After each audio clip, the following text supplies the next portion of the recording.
요한복음 5장 39절부터 47절까지 한 목소리로 쭉 같이 읽읍시다. 너희가 성경에서 영생을 얻는 줄 생각하고 성경을 연구하거니와 이 성경이 곧 내게 대하여 증언하는 것이니라. 그러나 너희가 영생을 얻기 위하여 내게 오기를 원하지 아니하는도다. 나는 사람에게서 영광을 취하지 아니하노라. 다만 하나님을 사랑하는 것이 너희 속에 없음을 알았노라.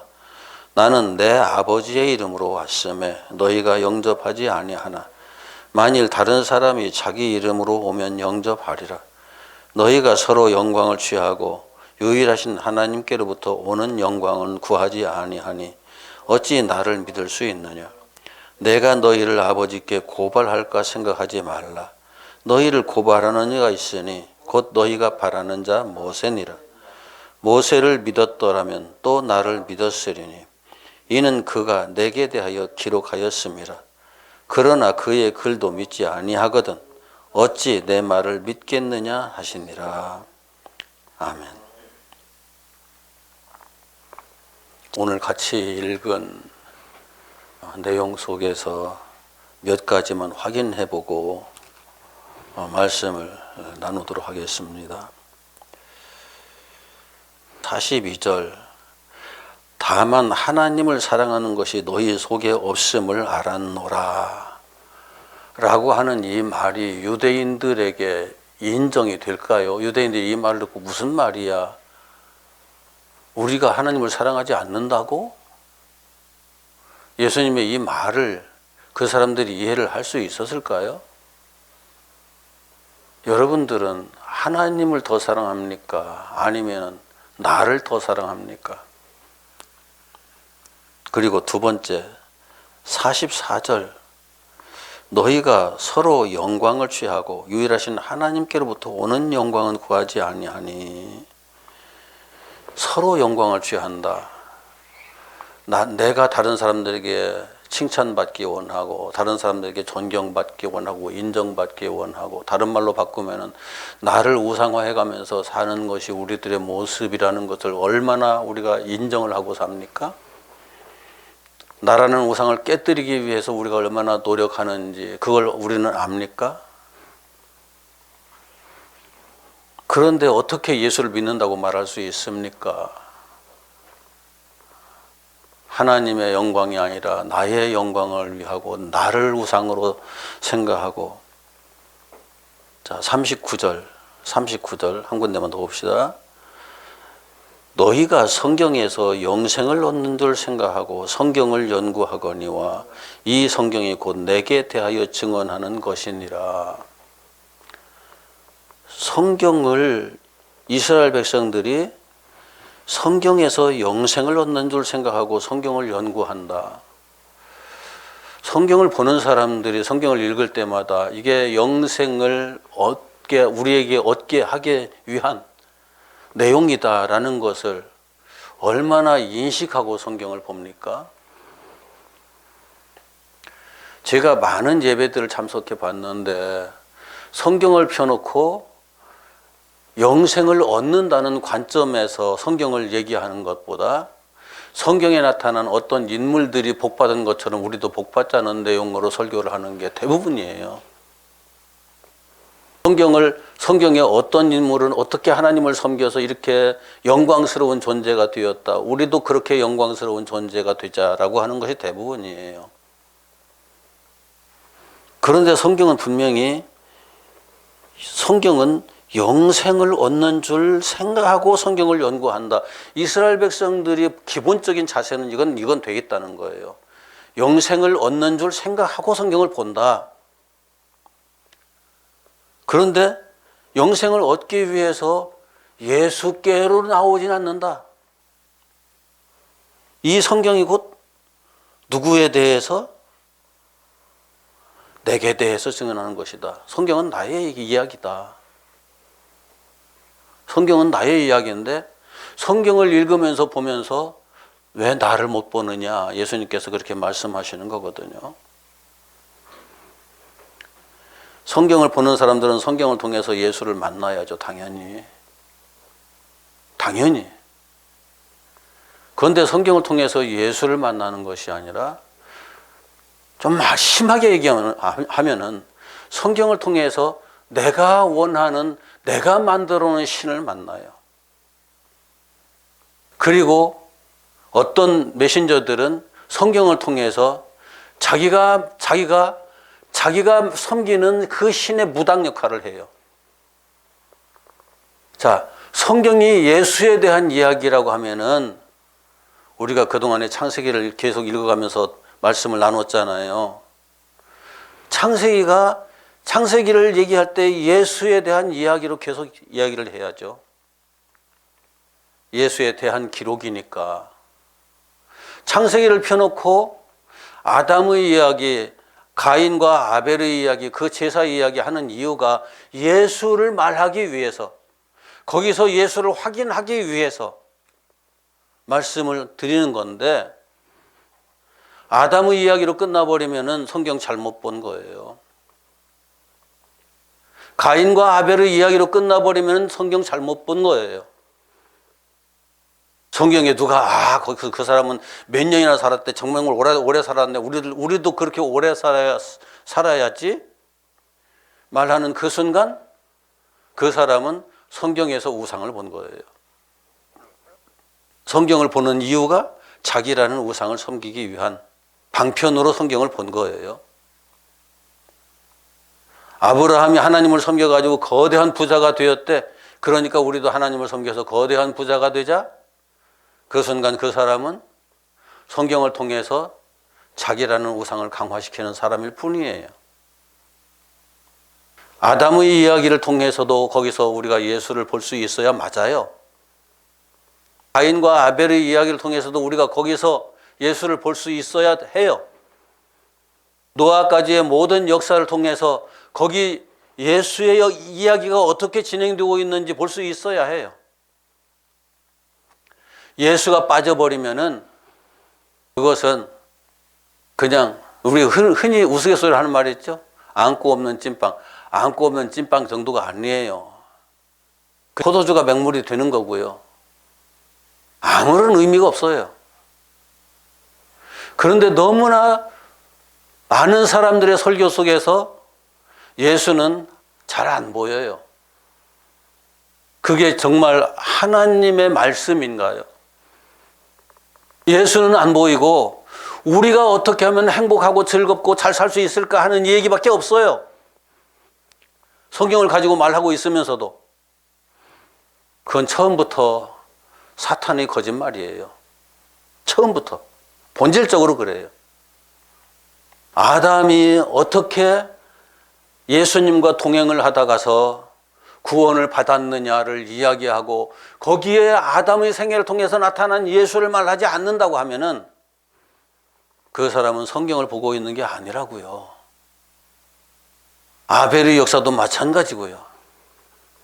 그 이후에 모든 사람들의 역사, 그 역사 속에서 예수께서 어떻게 생명을 이루시고 그 생명을 완성하시고 그 생명으로 우리가 하나님의 백성이 되는가를 확인할 수 있어야죠.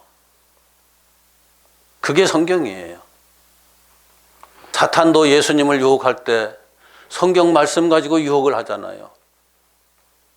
성경 말씀 가지고 유혹을 한다. 꼭 기억하세요. 사탄이 우리가 성경 말씀이 아닌 세상의 욕망의 메시지를 전할 때에 그것은 사탄의 자식들이라면 누구나 다 하는 거예요. 그런데 성경을 인용한다는 것은 하나님의 말씀을 안다는 건가요? 모른다는 건가요? 사탄이 성경을 모르고 사탄 역할을 하겠어요? 사탄은 성경을 빠삭하게 알아요. 빠삭하게 아는데 성경의 본질에서 살짝 우리를 벗어나게 항상 이끌고 가죠. 성경을 펴놓고 왜 민족주의가 나와요, 거기에서? 성경을 펴놓고 왜 거기에서 이 땅에 국가관이 나와요? 성경을 펴놓고 민족주의를 말하는 사람은 민족이 우상이 돼 있는 거예요. 성경을 펴놓고 국가를 말하는 사람은 국가가 우상이 돼 있는 거예요. 성경을 펴놓고 인류의 행복을 말하는 사람은 인간이 우상이 돼 있는 거예요. 왜요? 그 사람이 가장 중요하게 여기는 그것이 그 사람의 신이니까요. 그 사람의 우상이에요.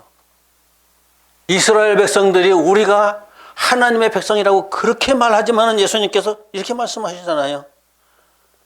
너희가 하나님을 사랑하지 않는다. 너희가 하나님을 사랑하지 않는다. 이스라엘 백성이 그 말을 들었을 적에 예수님의 그 말씀을 받아들이는 게 가능했을까요? 예수님을 돌로 쳐 죽이려고 하잖아요. 왜 우리가 하나님의 백성인데 하나님을 아브라함 때부터 계속 그 후손으로 살면서 하나님을 얼마나 중요하게 생각하는데 하나님을 사랑했는데 왜 우리 보고 하나님을 사랑하지 않는다고 말하는 거야? 이건 다른 얘기가 아니라 하나님을 사랑하는 목적에 대한 이야기예요. 하나님을 사랑하는 목적이 나를 위한 것인지 창조주 하나님을 위한 것인지.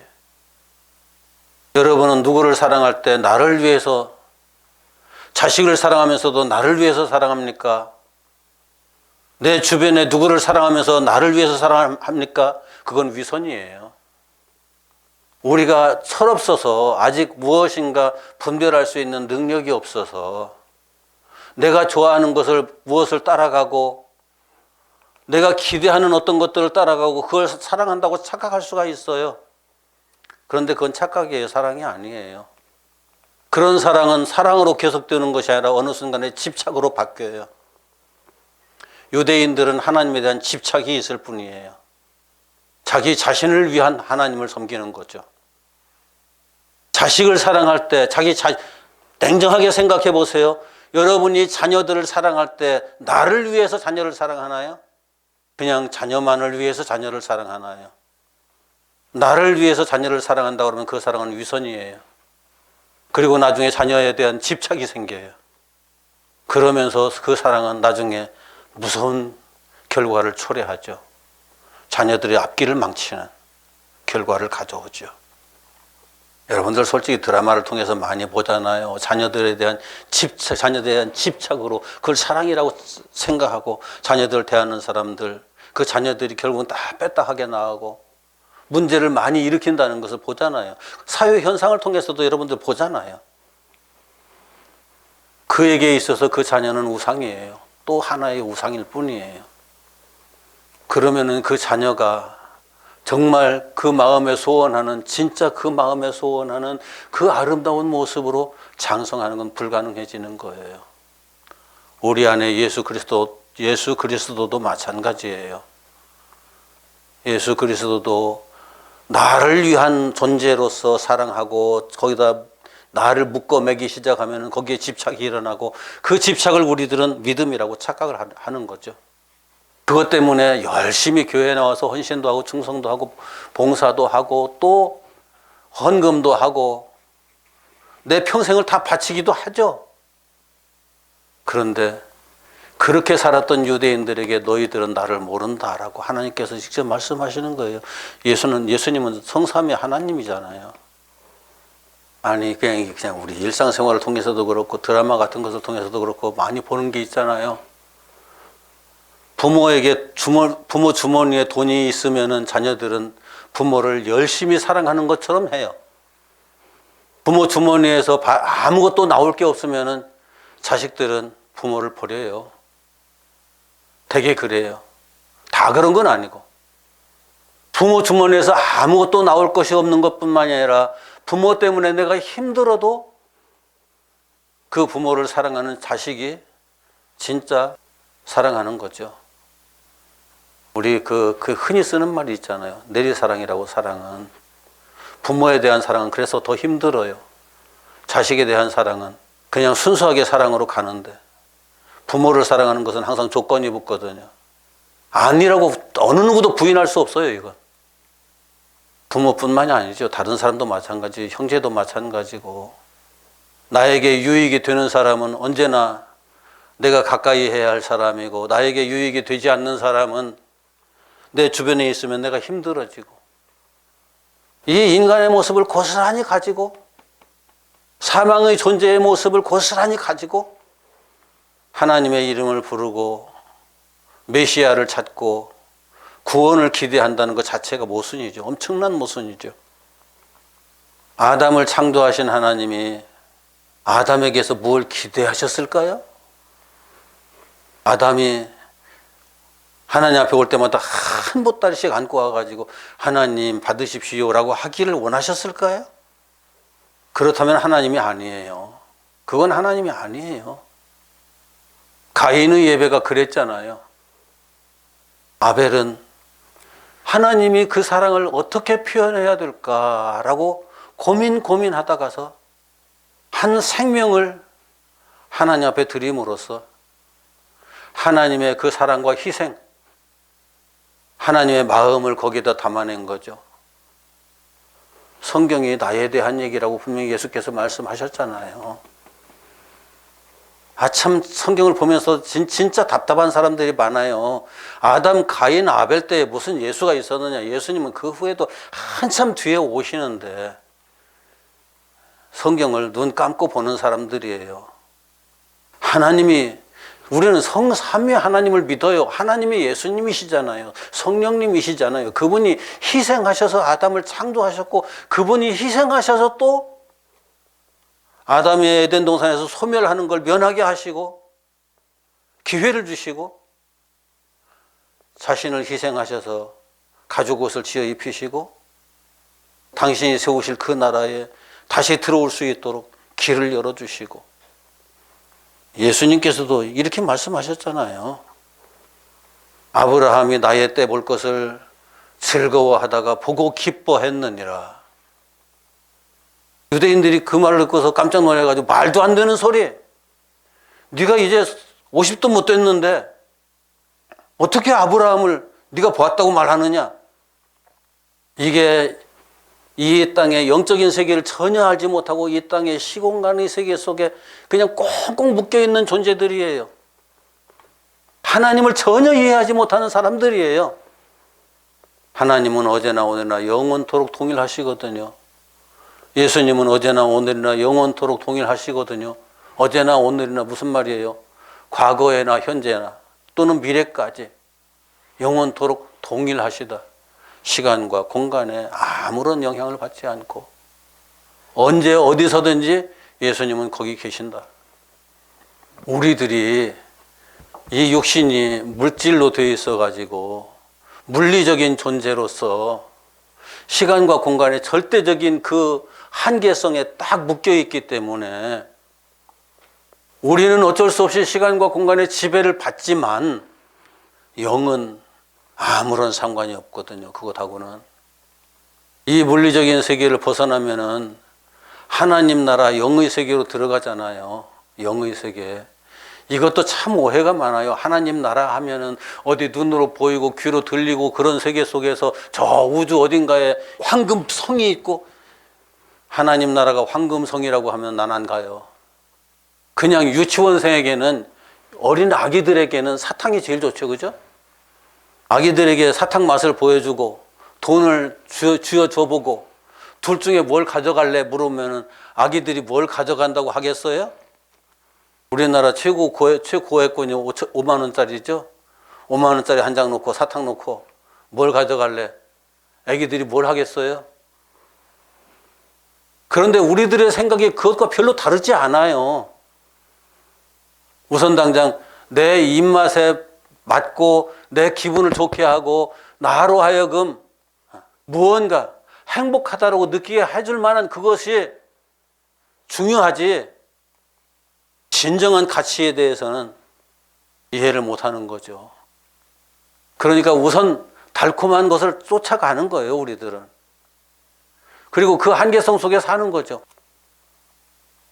그래서 하나님께서 우리들의 그 한계성 때문에 하나님 나라를 온갖 보석들로 다 치장된 것처럼 그렇게 설명을 하셨지만은 우리의 한계성 때문에 그렇게 설명을 하신 것이지 하나님 나라가 그렇다는 게 아니거든요.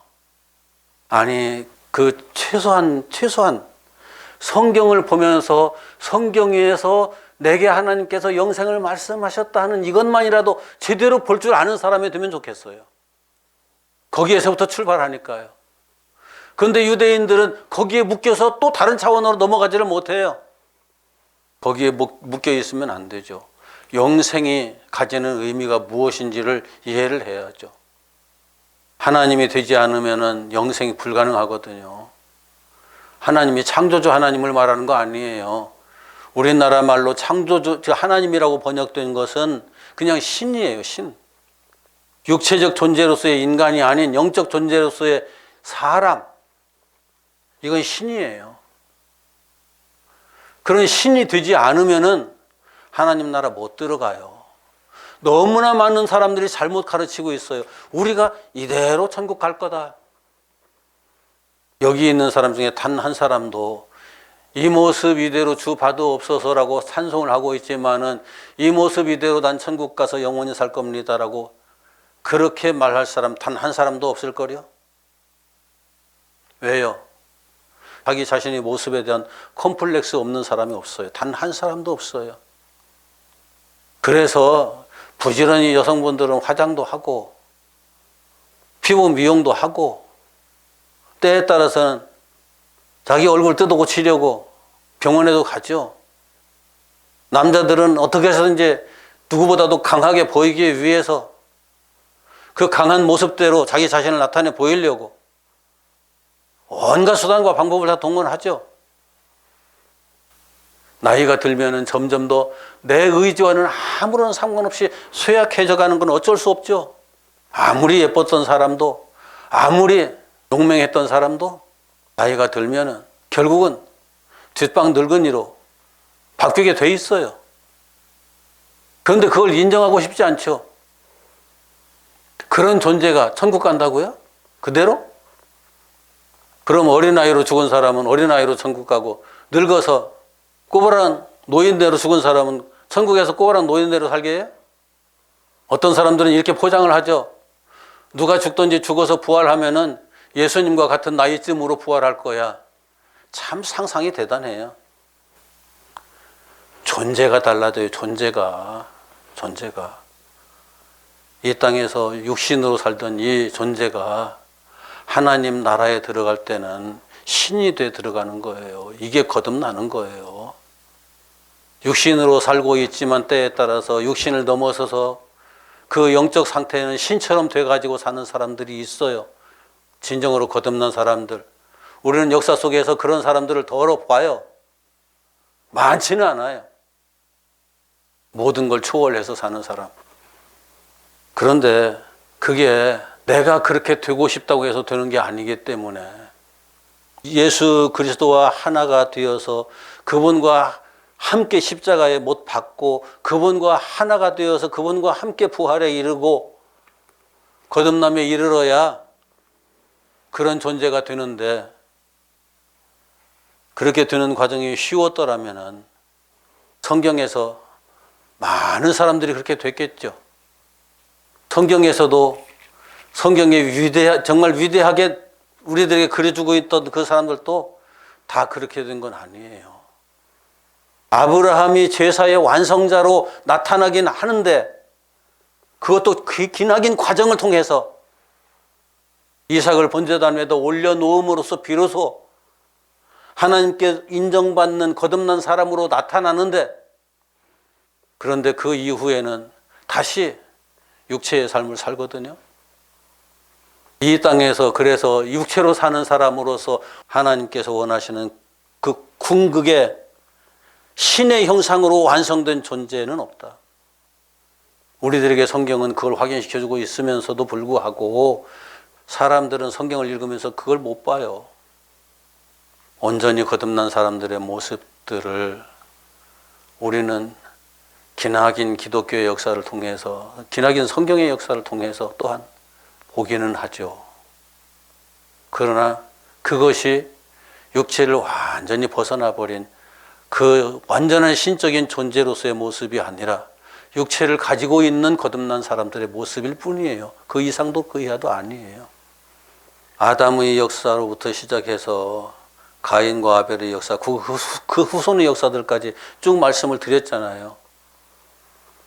그것이 아담의 이야기로 끝나지 말고, 가인과 아벨의 이야기로 끝나지 말고, 그 후손들 어느 누구의 이야기로 끝나지 말고, 거기에서 예수께서 어떻게 나타나셨고 예수를 통해서 이루어진 일이 무엇인가를 볼 수 있어야 된다고요. 들을 수 있어야 된다고요. 이해할 수 있어야 된다고요. 그래야만 성경을 제대로 본 거고, 그렇게 성경을 본 사람이 거기에서 예수 만난 사람인 거예요. 성경을 그저 많이 읽는다고 되는 건 아니에요. 이건 율법사들처럼 성경 빠끔빠끔한 사람들 없어요. 정말 많이 읽었어요. 그런데 그 사람들도 예수를 몰랐어요. 유대인들 중에 서기관들 성경을 그냥 안 보고도 쭉 모세오경을 처음부터 끝까지 써내려갈 수 있는 능력이 있는 사람들이에요. 그럼에도 불구하고 그들이 예수님을 몰랐어요. 성경을 보는 눈이 없었기 때문에. 성경을 보는 눈은 아무에게나 주어지는 건 아니에요. 이 성경을 알기 위해서 끊임없이 구하고 찾고 두드리는 자에게 주시는 선물이에요. 그 은혜, 그 선물이 주어지지 않으면 우리는 성경에서 예수 못 만나요. 하나님의 백성으로 산다는 것은 내가 기독교인으로서의 형식을 갖추었다, 그게 아니에요. 예수 만나서 예수와 하나가 되었다 하는 그것만이 그 증거예요. 하나님의 백성이 되었다는 것은. 유대인들이 너희가 하나님을 사랑하지 않는다라고 예수님께서 말씀하셨을 때 펄쩍 뛰었을 거예요. 분명히. 말도 안 돼 해가면서. 그 사람들은 우리보다 훨씬 더 하나님을 더 사랑했어요. 솔직히. 지금 저와 여러분보다 훨씬 더 하나님을 뜨겁게 사랑했어요. 그렇기 때문에 하나님 말씀이라면 깜빡 죽고 못 살았어요. 그럼에도 불구하고 그 하나님에 대한 오해가 너무 커서 하나님께서 말씀하시고자 하는, 하나님께서 말씀하신 그 내용들을 제대로 이해를 못하는 거죠. 성경을 어떻게 보아야 할 것인가. 탈무드에 있는 내용 하나를 소개해드리고 마칠게요. 어떤 부자 아버지가 아들이 하나 있어요. 자기 재산을 물려받고 그 재산을 잘 관리하려고 하면은 많이 알아야 하겠기 때문에 공부를 시키기 위해서 멀리 외국으로 보냈어요. 보내놓고 나서는 얼마 안 돼서 병들어 죽게 생겼어요. 그런데 공부하던 아들 오라고 하지는 못하겠고, 그래서도 안 되고, 그래서 그 집에서 유일한 그리고 충성스런 종을 불렀어요. 내가 죽을 건데, 지금 죽을 수밖에 없는 상황인데 너 유언 받아 적어라. 예. 나의 모든 재산은 우리 집의 유일한 종이며 가장 충성스럽게 일했던 너에게 준다. 그리고 내 아들이 돌아오면은 그 아들이 선택한 것 단 하나만 주겠다.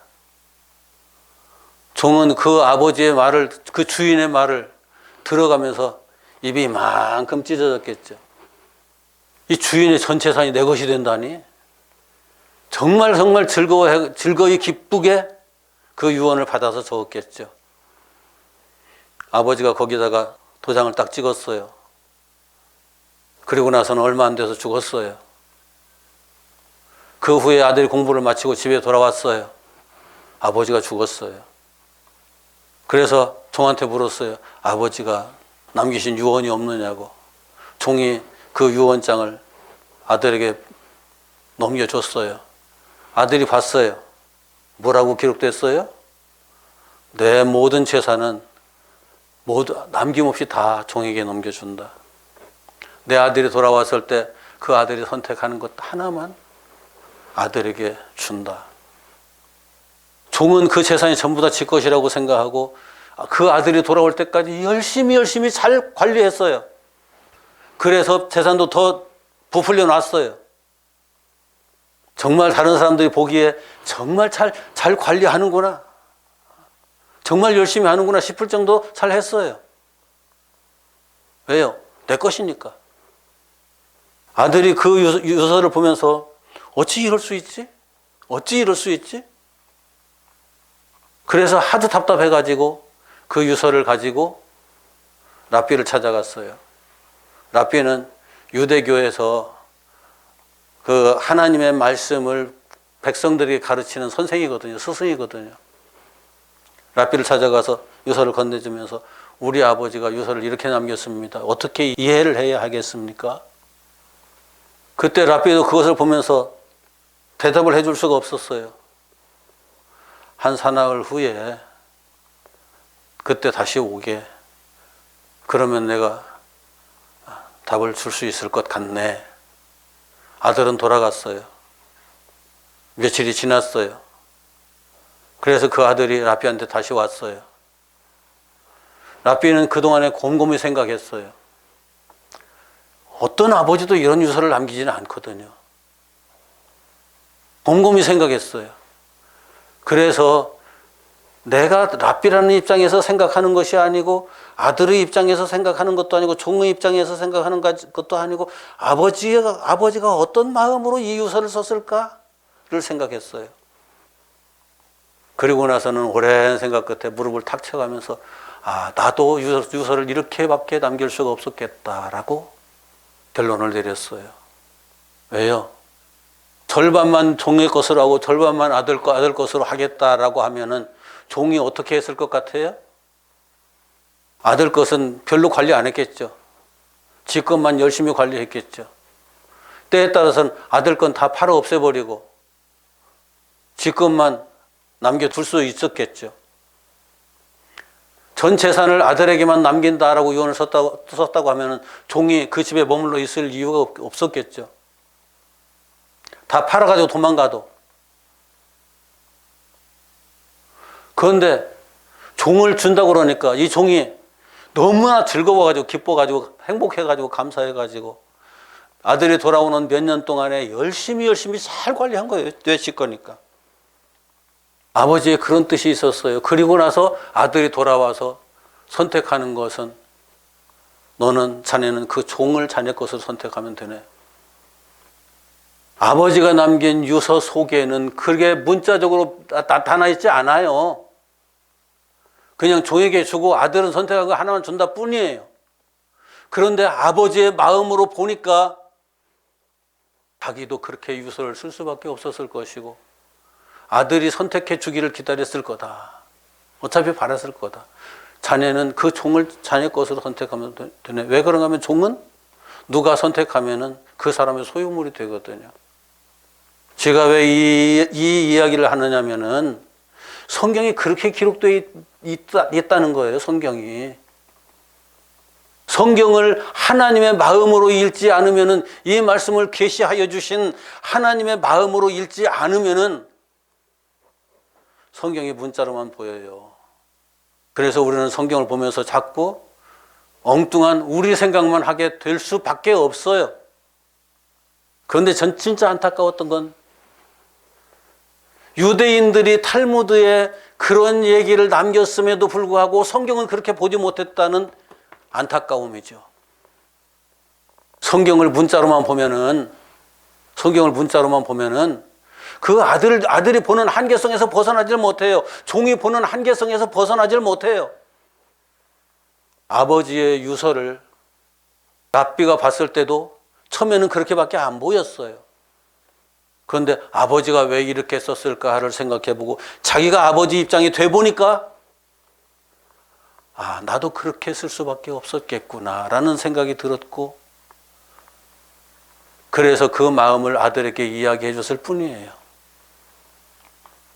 우리들은 아전인수를 참 잘해요. 아전인수. 내 밭에 물대기.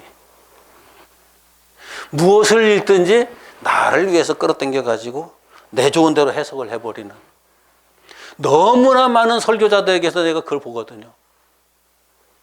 하나님의 말씀을 쫙 끌어당겨가지고 내 좋은 대로 다 해석을 하고 우리에게 좋은 대로 해석을 해버리고 진짜 영의 이야기를 예수의 이야기를, 하나님의 이야기를 잘 안 해요. 안 하는 건지 못 하는 건지 모르겠지만은 안 한다고 그러면 사탄이고 못 한다면 아직 미숙한 거죠. 말씀을 정리합니다. 성경을 읽으면서 성경을 읽어야 해요. 어떻게 해서든지 읽어야 해요. 내용이라도 파악하고 있어야 돼요. 성경의 흐름의 내용이 어떻게 진행되고 있는지 그것이라도 파악하고 있어야 돼요. 그래야 성경에서 엉뚱하게 벗어난 얘기하고 있으면은 아, 저건 하나님 말씀이 아니구나 라고 알 수가 있죠. 그리고 나서 그 내용이 하나님께서 우리들에게 계시하신 내용이다. 유서를 써놓은 것이다. 또 다른 말로 바꿔서 쉽게 얘기한다 그러면은 하나님의 언약이라고 말씀하시잖아요. 성경에. 우리에게 하신 약속이다. 우리에게 하신 약속이라면 우리에게 하신 약속으로 읽어야죠. 그런데 우리에게 하신 약속도 너 부자 되게 해줄게. 너 행복하게 살게 해줄게. 너 건강하게 살게 해줄게. 너 소원 성취하게 해줄게. 그런 약속으로 읽어버리면 그 순간부터 사탄의 메시지가 되는 거예요, 성경은. 그게 아니라 너 예수 만나게 해줄게. 예수와 함께 자기 자신을 부인하고 십자가에 못 박을 수 있게 해줄게. 그 다음에 너를 부활하게 해줄게. 너를 새로운 피조물로 거듭나게 해줄게. 그 내용들이 보여야죠. 그게 예수의 역사거든요. 예수의 역사의 핵심이거든요. 예수에 대한 이야기를 그렇게 하지 않는다는 것은 다 거짓말쟁이에요. 사기꾼이에요. 꼭 기억하세요. 꼭 기억하세요. 하나님의 말씀이 우리들에게 어떻게 들리는지, 누가 하나님의 말씀을 가지고 어떻게 이야기를 하고 있는지 그걸 분별할 줄 모르면은, 그것을 판단할 줄 모르면은 우리는 처음부터 끝까지 속을 수밖에 없는 존재가 돼요. 그렇게 속으면은 이 생명을 빼앗기는 거예요. 이 땅의 육신의 생명뿐만이 아니라 영원한 생명까지를 영원히 찾을 수 없는 존재, 회복할 수 없는 존재로 끝나고 마는 거죠. 사탄은 아담을 유혹한 이후에 인간의 역사 속에서 그 유혹에서 벗어나지 못하게 하려고, 그 사망의 자리에서 벗어나지 못하게 하려고 지금도 끊임없이 일하고 있어요. 하나님만 우리를 살리려고 일하시는 것이 아니라 사탄도 똑같이 우리를 자신의 수중에서 벗어나지 못하게 하려고 최선을 다해서 일하고 있어요. 그런데 누구의 말이 우리 귀에 잘 들리느냐? 하나님의 말은 잘 안 들려요. 말씀은. 왜요? 내가 원하는 것과 너무나 멀리 떨어져 있으니까. 나는 이 땅에서 잘 먹고 잘 살기를 원하는데 하나님 나라는 이 땅 얘기를 안 하시거든요. 나는 육신을 생각하는데 하나님은 육신을 생각하지 않으시거든요. 그런 점들이 너무나 괴리감을 느끼니까 사람들이 하나님의 말씀에 귀를 기울이지 않아요. 하나님의 뜻하신 말을 따라서 간다는 것 자체가 인간이 굉장히 어려운 상태가 되어 있는 거죠. 어느 순간에 사탄의 메시지를 들어가면서 사탄의 메시지 하니까 그냥 머리에 뿔 달리고 이게 송곳니 달리고 이게 얼굴 시뻘건 녀석이 나타나 가지고 뭐 하는 것으로 또 착각하는 사람들이 많아요. 그런 게 아니고 달콤한 사탕 내어주면서 나를 유혹하는 모든 것들이 사탄의 메시지예요. 하나님은 자기 부정과 십자가를 얘기해요. 그리고 새로운 피조물로 다시 탄생되는, 다시 창조되는 그 역사를 이야기해요. 말씀의 본질이 달라요. 그런 걸 분별할 줄 모르면은 우리들은 처음부터 끝까지 사탄의 손아귀에서 벗어날 길이 없는 거예요. 마지막 순간까지. 꼭 기억하세요. 꼭 기억하세요. 하나님께서 친히 예수에 대해서 계속 증언했지만은 하나님의 말씀을 듣는 사람들, 하나님의 말씀을 읽는 사람들 어느 누구도 그 예수를 보지 못한다. 왜 그러느냐? 내 눈이 감겨 있고 내 귀가 닫혀 있으면 그럴 수밖에 없다. 유대인들이 그렇게 성경에서 영생을 얻는 줄 알고 성경을 깊이 생각했지만 그들은 끝내 그 길에 이르지 못했다. 우리는 다르겠는가? 나도 내 생각에서 벗어나지 못하면, 내 주관에서 벗어나지 못하면, 내 가치관에서 벗어나지 못하면 여기에서 벗어날 길이 없어요. 오직 성령의 도우심만이 여러분들에게 그 영원한 생명의 길을 걸을 수 있도록 이끌어 주실 겁니다. 성령께 의지하세요. 기도합시다.